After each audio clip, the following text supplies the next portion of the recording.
देखो दृष्टांत पहले ध्यान से सुनो। एक पहली स्थिति तो यह है कि एक आदमी तान करके सोया हुआ है, और दूसरी स्थिति यह है कि अपने गंतव्य स्थान पर पहुंचा। मतलब एक एकदम अज्ञान मोह निद्रा में सोया हुआ है और एक परमात्मा तत्व को प्राप्त हो। तो दोनों विपरीत, एक गंतव्य स्थान पर पहुंच गया है और एक अभी आरंभ ही नहीं किया है, भोग संग्रह में आबद्ध होने से वो सो रहा था। अब बीच की स्थिति क्या है? एक आदमी जागा हुआ है और नौका में बैठने की तैयारी कर। एक साधक जो है निद्रा से जाग चुका है और उसने विचार किया कि मैं नौका में बैठ करके पार, तो तैयारी कर रहा है। दूसरा आदमी जो है जाग करके नौका में आकर बैठ गया, नौका में बैठ गया और कुछ वो दूसरा साधक जो है, नौका चल रही है और बीच में, और दूसरा साधक जो है नौका में बैठा है किंतु उस पार पहुंचा। फिर दूसरा साधक जो है नौका से पार उतर गया, पार उतर करके अपने घर में गया। ये इतनी स्टेजेस है, मतलब साधकों के इतनी अंतरदशा है। अब जैसे पहले स्टेज है तान करके सोए हुए हैं, ऐसा यदि कोई अपने को लगता हो कि हम तान करके सोए, तान करके सोए हुए कौन? जो दिन रात मोह निशा में रहते हैं, उद्देश्य केवल भोग संग्रह का है और भगवान से, भगवान को याद करने से आदि से कोई मतलब ही नहीं।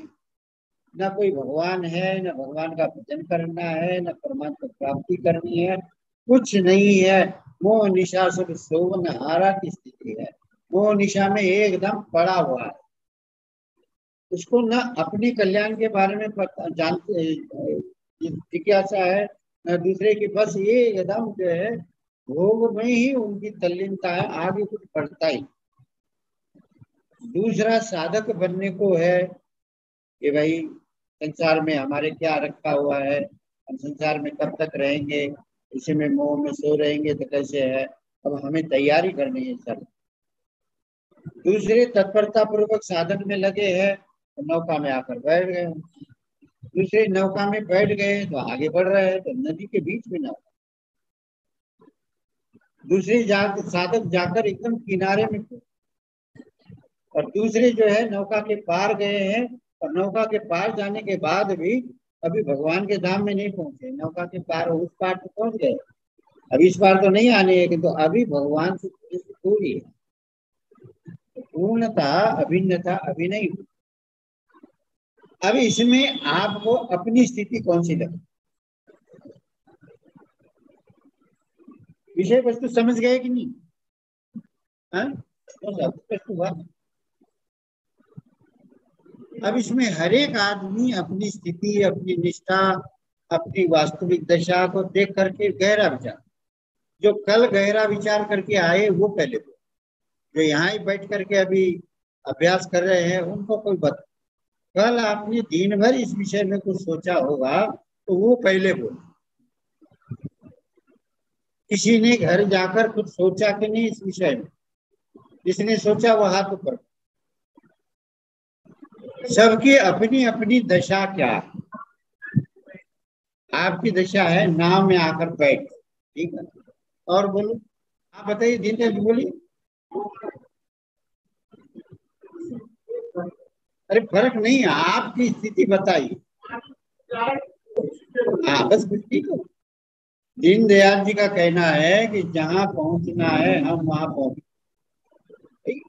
जो बात है तो फ्रैंकली होना चाहिए, उसमें कोई बात समझे थोड़ा। चलिए, दीनदयाल जी कहते हैं कि हमको जहाँ पहुंचना है हम वहां पहुंच गए, ठीक है। और बोलो, आपकी स्थिति है नाव में बैठ, और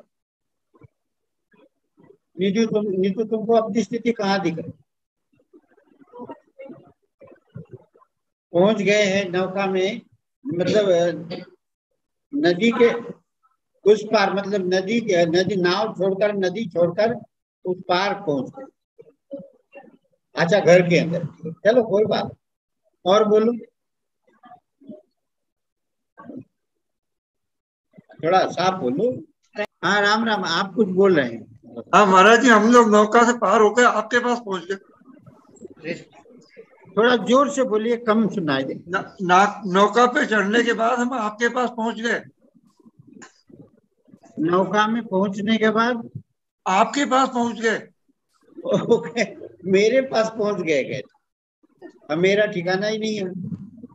हाँ पहुंचा देंगे आप। तो मुदगल साहब कह रहे हैं कि नौका में उतर करके हम आपके पास पहुंच, मेरे पास कैसे पहुंचोगे, मेरे पास तो पहुंच ही नहीं सकते।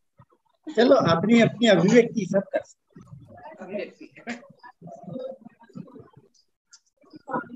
देखो आप अपनी बात बताओ, पता चल गया नहीं, लंबी बात मत करो, एक वाक्य में बताओ।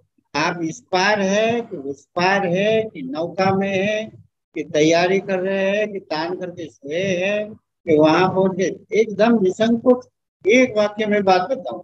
अगर बगर ये ऐसा वैसा नहीं, पढ़ाई करनी तो ऐसी करनी हो। जिसने केवल भगवान के साथ दृढ़ता पूर्वक संबंध कर लिया, उसको परमात्मा प्राप्ति होकर के ही रहेगी। आपके ज्ञान योग के अनुसार, कर्मयोग के अनुसार स्थिति होगी तो उस पर भगवान विचार करेंगे, किंतु जो भगवान का हो गया भगवान उस पर विचार करेंगे। अब मेरा हो गया, इसके उद्धार की जिम्मेदारी मेरी। ये ज्ञान योग में और कर्म योग में ये मूलभूत फर्क। इसमें यदि आपकी कमी रह गई है तो आपकी कमी नहीं मानी जाएगी, भगवान की कमी मानी जाएगी। किंतु सच्चाई ये होना चाहिए कि अनन्य भाव से भगवान के यदि हो गए हैं, अनन्य भाव से भगवान की शरण आपकी नियत में है कि मैं भगवान का ही हूँ, मैं भगवान का ही होकर रहूं, मैं भगवान का ही, नियत आपकी यदि साफ है तो आपके कल्याण में कोई, नियत साफ होनी चाहिए। स्वभाव खराब हो, आपके भीतर दोष आ जाए, आपकी कोई कमी रह जाए, वो दोष नहीं। आपकी नियत में यदि ये बैठ गया है कि मैं सच्चे हृदय से भगवान की शरण हो जाऊं, सच्चे हृदय से उन्हीं का ही बन करके रहूं, मेरा मेरा सारा मतलब सारा मेरा ये उनकी कृपा से मैं उनका ही काम करूं, मतलब ये आपकी नियत साफ हो गई कि अब भगवान का होकर के ही रहना। स्वभाव में कमी रह गई, आचरण में कमी रह गई, कुछ दोष हो गए, उसकी कोई बात ही नहीं। फिर ध्यान से सुनिएगा, आपकी नियत यदि साफ है कि मुझे अब भगवान के आश्रय में, भगवान की शरण में रहना है, यदि आपको साफ नियत दिखती है तो आप चाहे जैसे भी हो, चाहे जहां भी हो, आपका उद्धार हो जाएगा, हो ही जाएगा, उसमें कोई संदेह है ही। क्योंकि भगवान ने स्वयं कहा है कि ये तो सर्वाणि कर्माणि मयि सन्न्यस्य मत्परा अनन्य नैव योगेन माम ध्यायन्त उपासते तेषाम् अहं समुद्धर्ता मुक्ति संसार। भगवान कहते हैं जो अपने अनन्य योग से जो मेरा ही होकर, मेरे ही होकर रहते हैं, उनको निरंतर मेरा ध्यान रहता है, निरंतर मेरी उपासना करते हैं और अपने सारे कर्म जो है उन्होंने मेरे में ही लगा दिए, छोड़ दिए, तो वो उनके उद्धार का, उनका उद्धार मैं करने वाला। यदि आप गीता के 12वें अध्याय के 6वें श्लोक से अनुसार यदि आपका जीवन है, अनन्य भाव से आप भगवान को याद कर रहे हैं, मतलब पंचामृत के अनुसार आपका विचार है, तो फिर आपका उद्धार आपकी करने की जरूरत नहीं, आपका उद्धार भगवान करेंगे। भगवान ने खुद कहा कि मैं उनके लिए समुद्धरता, पूर्ण रूप से उद्धार करने वाला भगवान कहते मैं बन। मच्चित सर्व दुर्गामी मत प्रसादात, अर्जुन तू सारी विघ्न बाधाओं से मेरी कृपा से तर जाए।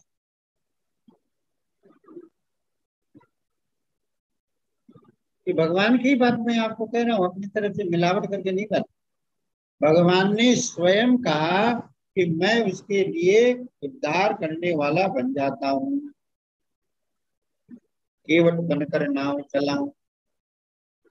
किंतु आपकी तैयारी होनी चाहिए 12वें अध्याय की 6वें श्लोक है। हाँ, ये शरणागत। आप यदि शरणागत अपने को मानते हो, मतलब आपके भीतर ये भाव आ जाए, मैं चाहे जैसा हूँ भगवान, मैं पापी हूँ, दुराचारी से दुराचारी हूँ, कपूत हूँ, सारे दुनिया के पाप हमने किए हैं, ये करने पर भी मैं तो हूँ भगवान।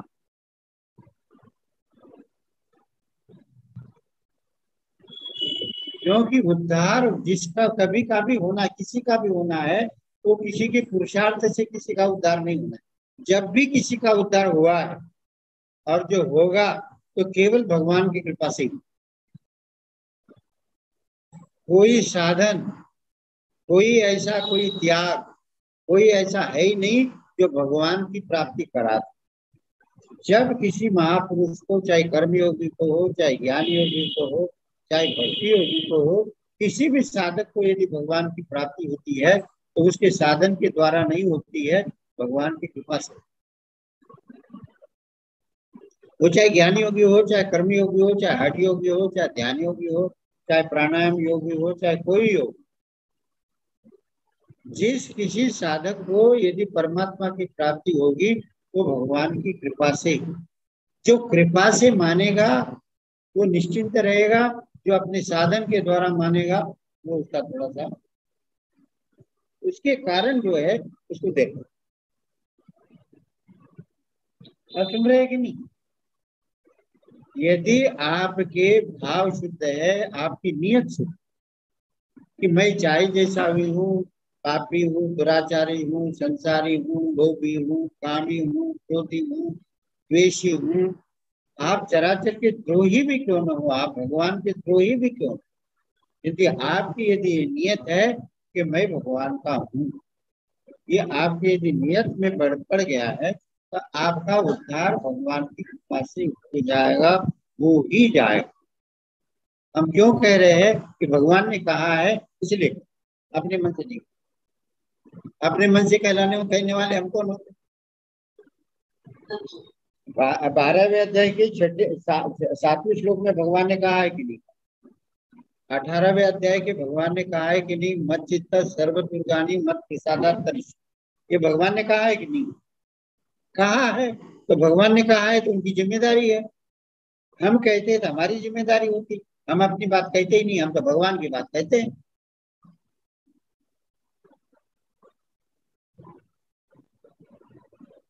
तो जिस किसी का उद्धार हुआ है, जिस किसी का होगा, वो किसी के साधन से नहीं होता है, सबका उद्धार भगवान की कृपा से। जो कृपा के तत्व को जानता है, जो कृपा को मानता है, उसका उद्धार अभी हो चुका, भले आपको बड़ा पता नहीं। बस इसमें एक ही बात है ध्यान देनी, एक आपकी नियत शुद्ध होनी चाहिए और दूसरा कृपा पर विश्वास होना, तब आपके उद्धार में भगवान की। और आप अपना पुरुषार्थ मानते हैं, आपकी नियत ही खराब है और कृपा पर भरोसा नहीं है, अपने बल पर, बुद्धि पर, साधन पर भरोसा है, तब थोड़ा दाल कच्ची है, अभी पकी। सज्जनों, आप फिर से सुन लेना, आपकी नियत यदि शुद्ध है और भगवान की कृपा पर पूरा विश्वास है तो आपका उद्धार हो चुका, आपको चिंता नहीं। तो शर्त याद रखना, नियत शुद्ध होनी चाहिए, कृपा पर विश्वास है, तब उद्धार में कोई शंका है। अरे हम लोग क्या, हमारे से पापी दुराचारी से दुराचारी का उद्धार ये तो होगा भगवान की कृपा। और जो अपने साधन के द्वारा उद्धार मानते हैं उनमें है थोड़ा सा विलम्ब भी है कि, और वो भी यदि मान ले कि मेरा भगवान की कृपा से हो जाएगा तो तब इसमें मुख्य है भगवान की कृपा का। अब आप विचार करो, आप भगवान की कृपा पर कितना विश्वास, जो भगवान के विश्वास पर अड़ गया उसको कुछ भी सोचने विचारने की करनी जरूरत नहीं। बस केवल आप अपनी नियत को देखो, स्वभाव को मत देखो, आचरणों को मत देखो, आपकी नियत क्या,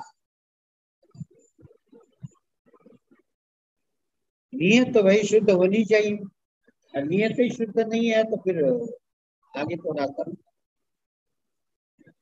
आपके स्वभाव स्वभाव भगवान ने कहा, स्वभाव कोई भी नहीं, क्या भगवान का स्वभाव आड़ा ना, आपके आचरण आड़े नहीं है। भगवान स्वभाव नहीं देखते हैं, भगवान नियत देखते। सत्संग आए हैं तो आए हैं, क्यों आए हैं कभी ये नहीं देखते। भगवान देखते हैं कि सत्संग में किस नियत से आए। आप कोई भी काम करते हो किस नियत से काम, आप गीता का प्रचार करते हो तो किस नियत से करते, आप घर का भी काम करते हो तो किस, आपकी नियत क्या है, और नियत को पहचानने की योग्यता आप में। कोई भी आदमी बता दे, अपना नियत पर विचार करो। आपकी नियत परमात्मा प्राप्ति की है, आपकी नियत भगवान की शरण होने की है, इस पर नियत पर विचार करो। श्रीमन नारायण नारायण नारायण श्रीमन नारायण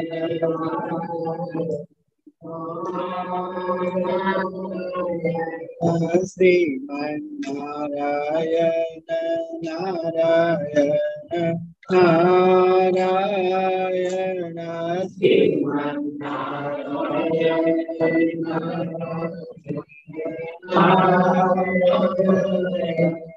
श्रीमन नारायण नारायण नारायण श्रीमन नारायण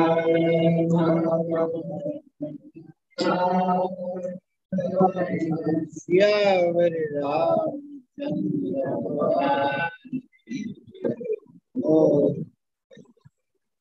तो सब आदमी अपनी नियत पर विचार, हमारी नियत क्या।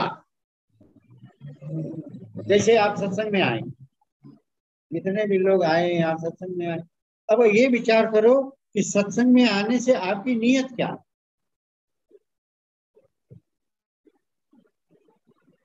कोई नियत को स्पष्ट कर सकते हैं कि हमारी सत्संग में आने में क्या नियत।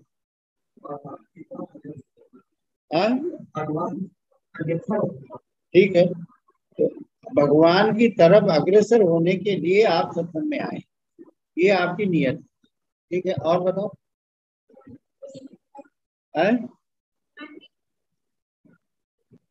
भगवान की प्रसन्नता के लिए, ये आपकी नियत में है कि भगवान की प्रसन्नता के लिए हम सत्संग। और बोलो, भगवान की प्राप्ति की नियत से आए। चलो,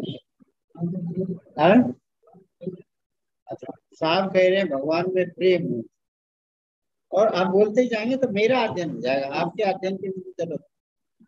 जितने आप बोलेंगे मैं अपने अध्ययन के लिए आपको कहता हूँ, आपके अध्ययन की मुझे जरूरत। आप और बोलो, आप जो सत्संग में आए हैं वो किस नियत से आए।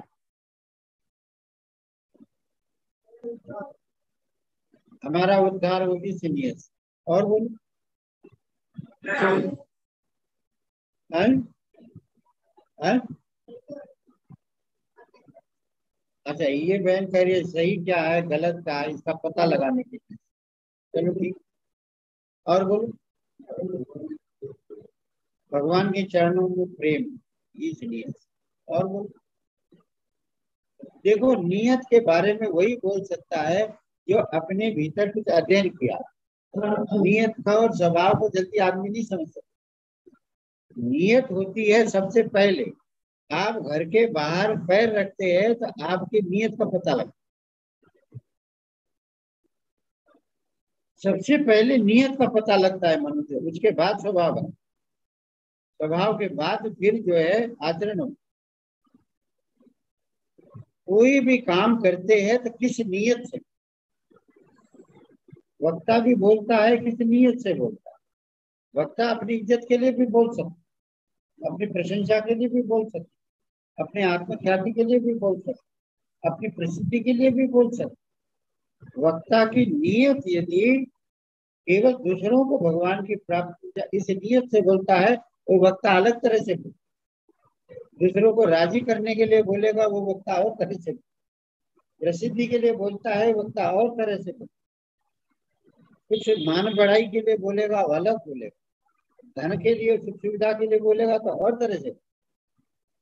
तो हर एक आदमी को अपनी जो है नियत का पता लगाना चाहिए, मेरी नियत क्या है। जैसे आप सत्संग में आ गए तो आपकी नियत का है, और यहाँ से घर चले जाओगे तो आपकी क्या नियत है? बदलेगी क्या वही रहेगी? हैं? बताओ, नियत बदलती है क्या? तो वहां बदल जाएगी तो यहाँ बदली हुई है। आप अभी सरकार यदि जारी कर दे 7 बजे से दुकानें खुलेगी, आपकी नियत होगी तो दुकान खोलोगे, यहाँ नहीं आओ। आपकी नियत यदि बदल जाएगी यहाँ से जा करके तो यहाँ भी आपकी वही नियत। कोई कहेगा 7 बजे आइए, आपको आपका पेमेंट दे देंगे, तो आपकी नियत धन की है तो आप सत्संग छोड़ करके धन के लिए जाओ, और नियत आपकी परमात्मा प्राप्ति की हो तो सत्संग के बाद फिर धन लेने के लिए जाओ। उसको कहोगे मेरा सत्संग का टाइम है, या तो पहले दो या बाद में। यहाँ आपकी परमात्मा प्राप्ति की नियत है, घर जाकर दूसरी नियत हो जाएगी, तो यहाँ भी वही नियत है, वहां भी वही।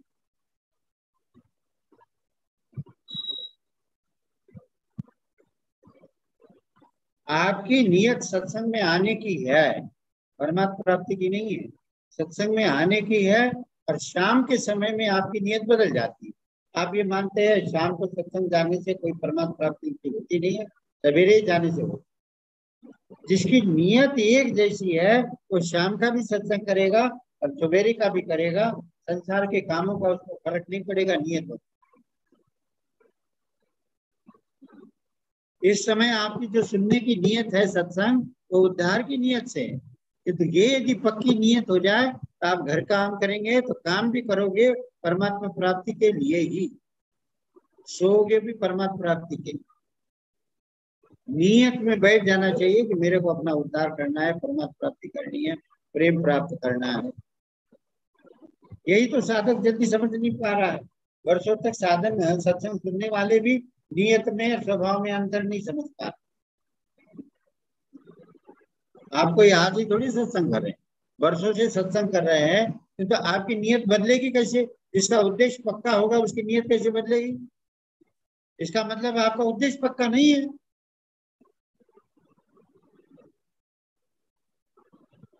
मैंने उस दिन बताया था, जिसका उद्देश्य बन जाता है उसी की नियत बन जाती है। जिसका उद्देश्य नहीं बना है उसकी नियत बनेगी नहीं। जहां संसार के काम महत्व आ जाएगा वो छोड़ के चले, मामूली काम की छोड़ के चले जाओ। नियत बनती है आपके दृढ़ उद्देश्य पर।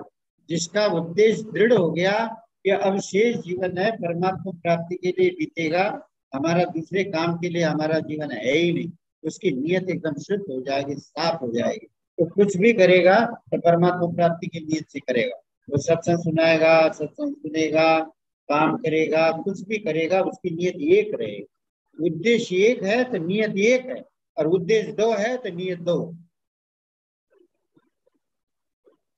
सुख भोग सामने आने से नियत कैसे बदल जाएगी? नियत नहीं बदल। धन सामने आने से नियत कैसे बदल जाएगी?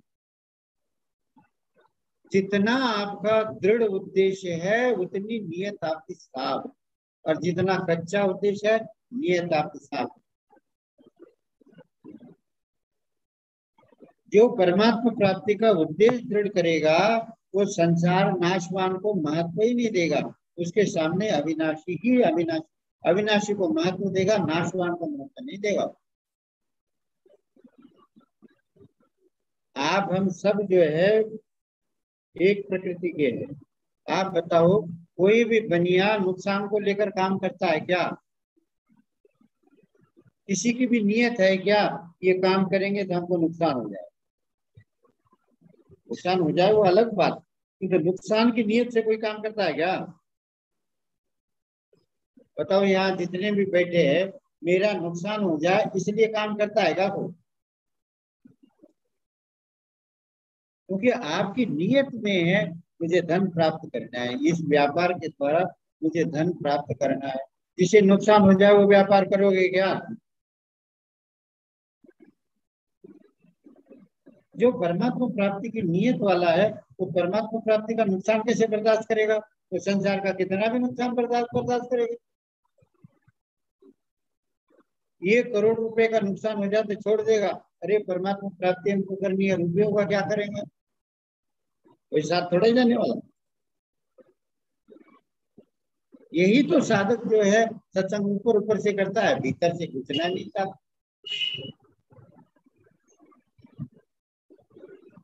बातें समझना, बातें सीखना, बातें रटना कोई भक्तों की बात थोड़ी। आप बताओ, वर्षों से हम सत्संग कर रहे हैं, हमें अपनी नियत का ही पता नहीं। भगवान केवल हमारी नियत देखते हैं। भगवान ये देखते हैं क्या मेरी परमात्मा मेरी प्राप्ति की इसकी नियत है, फिर भगवान कुछ नहीं देखते। आपका स्वभाव कितना भी खराब, भगवान ने देखा। साधक अपनी नियत को ही तो नहीं पहचान रहा है। जिसकी नियत परमात्मा प्राप्ति की होगी हर समय उसकी नियत वही रहेगी, चाहे कोई भी काम करा।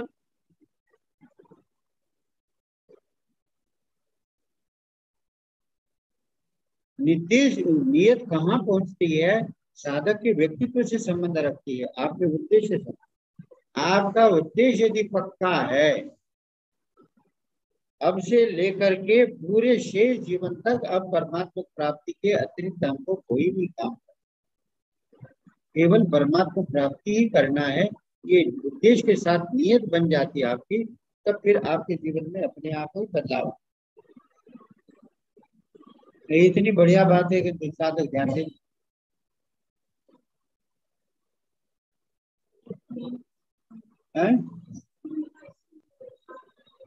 हाँ, ये शरीर केवल परमात्मा प्राप्ति के लिए मिला है।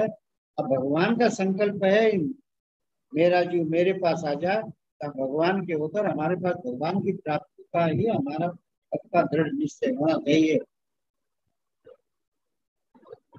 फिर हम चाहे जैसे भगवान की कोई फर्क। अब जीव परमात्मा का अंश है तो भगवान उसके चेतन को देखेंगे कि हमारी जड़ता को देखेंगे। भगवान की दृष्टि उसके जीव पन्ने पर रहती है, चेतन अंश पर रहती है, जड़ अंश पर जाते ही नहीं भगवान। आपके घर में आपके बच्चे हैं, उनके दोषों की तरफ की दृष्टि जाती है कि अपनेपन पर? आपका जो बेटा है उसके दोषों पर आपकी दृष्टि जाती है कि अपनेपन पर जाती है। तो भगवान की दृष्टि अपनेपन पर रहती है, दोषों की तरफ की।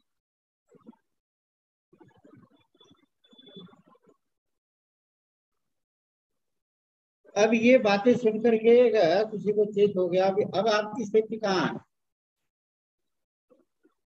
ये बातें सुनने के बाद अब आप बताएं आपकी स्थिति कहाँ? अच्छा, साहब कह रहे हैं किनारे पहुंचे हैं उतर।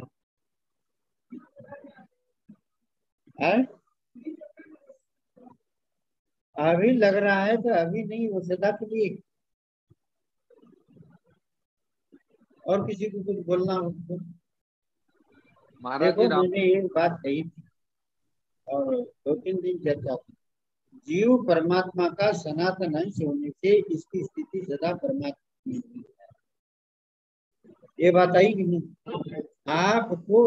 आपकी स्थिति परमात्मा में ही है, केवल आप उसके तरफ ध्यान नहीं देते हो। हमारी दृष्टि संसार शरीर पर रहती है, इसलिए आपको ऐसा लगता।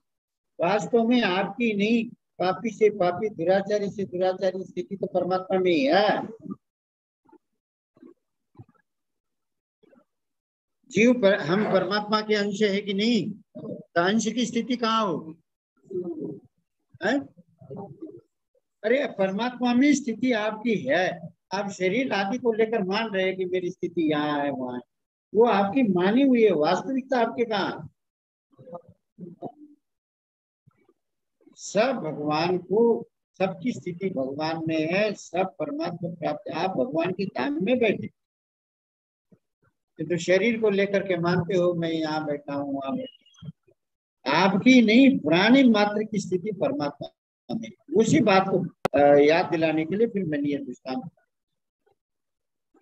आप सब मिलकर ये मान ले कि मैं परमात्मा का सनातन अंश होने से मेरी स्थिति सदा परमात्मा में है, और उसमें दृढ़ता पकड़ हो तो आपकी स्थिति आप अनुभव हो जाए।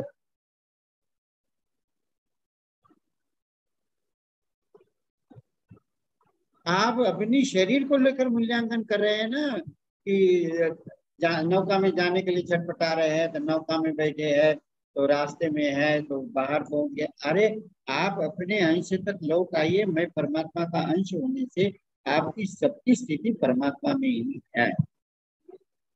इसका जितना आदर करोगे उतना आपका लाभ होगा। शरीर की स्थिति तो सदा संसार में ही है। शरीर की स्थिति कहाँ होगी? सारा संसार में परिवर्तन में लगा हुआ है। शरीर मृत्यु में जा रहा है, परिवर्तन में जा रहा है। तो आपकी स्थिति शरीर में नहीं है, आपने मान, आपकी सबकी स्थिति परमात्मा में ही है। आप मान लो बस। और शरीर को देख करके अब यहाँ हूँ वहाँ हूँ,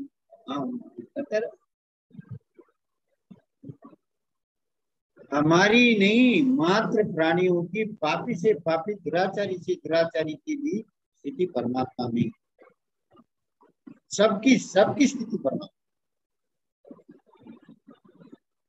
अब सत्संग में आकर दृढ़ता पूर्वक नहीं मानो, आपकी मर्जी बात। मानने के साथ ही प्राप्ति होती है। भक्ति मार्ग ऐसा विलक्षण।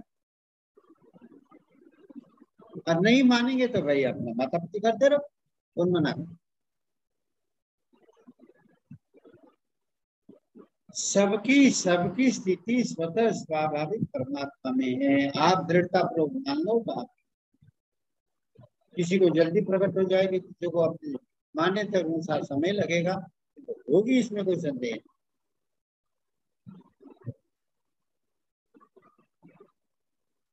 अब बताओ हमारी स्थिति कहाँ है? परमात्मा में। दृढ़ता पूर्वक रहो। किसी भी काल में ये मत मानो कि हमारी स्थिति परमात्मा। आपकी स्थिति सदा परमात्मा में, सदा पहले भी थी, अब भी है, आगे भी रहेगी। शरीर के द्वारा अपना मूल्यांकन मत करो। शरीर में देखो वृद्धावस्था आएगी, शरीर में रोग आएगा, मान अपमान होगा, शरीर में होगा। अब शरीर में अपनी स्थिति मत मानो।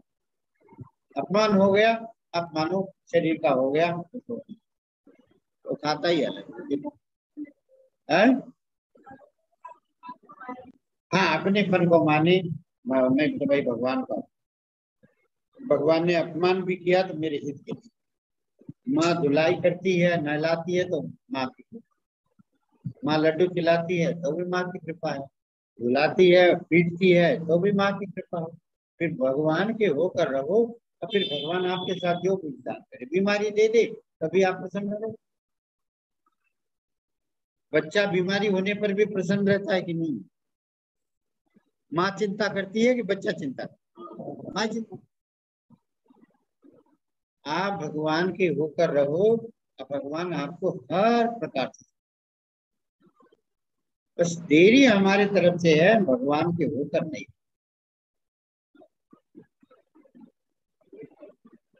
है? नियत सिद्ध करो। करना क्या है आप? ये जितना जीवन बचा है, उस बचे हुए जीवन में क्या करना? जितना जीवन बचा है उसमें आगे क्या करना है, जीवन भर क्या करना है?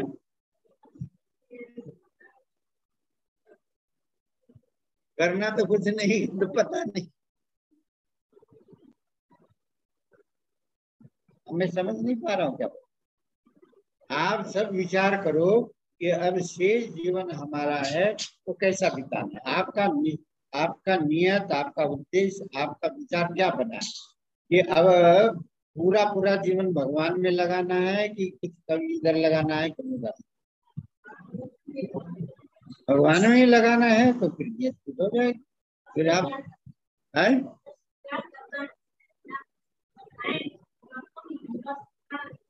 हाँ, स्वीकार कर लो। स्वीकार करने में कोई कठिनाई हो तो बोलो। हम परमात्मा के सनातन अंश होने से हमारी नहीं, सभी भूत प्राणियों की, पापी से पापी, दुराचारी से सबकी स्थिति। इस बात को जितना आप दृढ़ता करोगे उतना उतना आपको लाभ। अब विचार करके बताओ बाकी वाले जीवन में क्या करना, कोई भी आदमी बताए। अब शेष जीवन है उसमें किसमें लगाना है, भगवान में लगाना है कि संसार में लगाना? भगवान में लगाना है तो भगवान में लगाओ। फिर क्या, फिर क्या बचे, बहुत मौज आस्ते हैं, रात दिन भगवान में लगो। सो तो भगवान के लिए, खाओ तो भगवान के लिए, काम करो तो भगवान के लिए, सारे काम भगवान के लिए करो। ये पंचामृत के अनुसार जीवन बनाने वाला जो है बहुत जल्दी परम सिद्धि को प्राप्त होता है।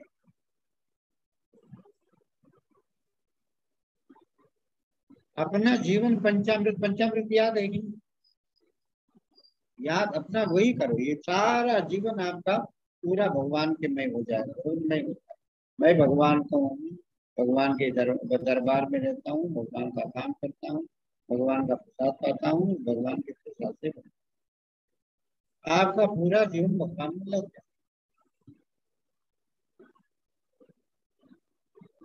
सत्संग सुनना जैसे भगवान का काम है, वैसे दुकान का काम है भगवान का काम, खेती करना भी भगवान का काम। अब दो काम करोगे तो कैसा भाव एक होगा।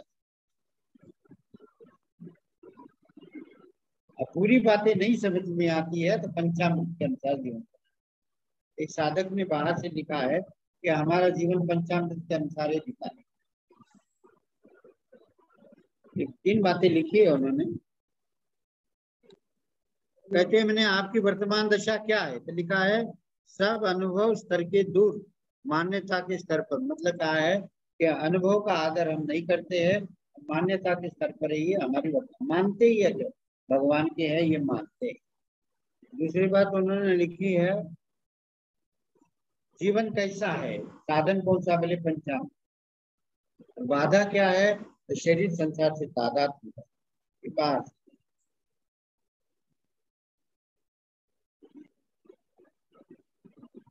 अब उन्होंने लिखा कि हम परमात्मा सोए नहीं है, नौका में आकर बैठ गए कि वहां प्रतिबंध है कि बिना साथी सामान के जाना, ये उनका अपना।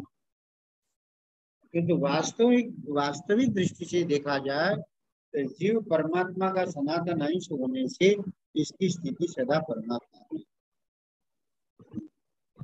आप सदा अपनी स्थिति परमात्मा में ही मानो तो हो जाएगी। फिर चाहे जैसे भी है भगवान के है, हमारा स्वभाव खराब हो तो भगवान की क्या फर्क, भगवान के किसी चीज का फर्क नहीं पड़ता है। भगवान ये चाहते हैं जो मेरा अंश है तो मेरे पास, भगवान की तो यही इच्छा। और आपकी इच्छा ना हो फिर आपकी नियत होनी चाहिए कि अब हमें भगवान में ही लगना है, भगवान में रात दिन भगवान। फिर कोई भी साधन भगवान का नाम ही पकड़ लो तभी उदार हो जाए।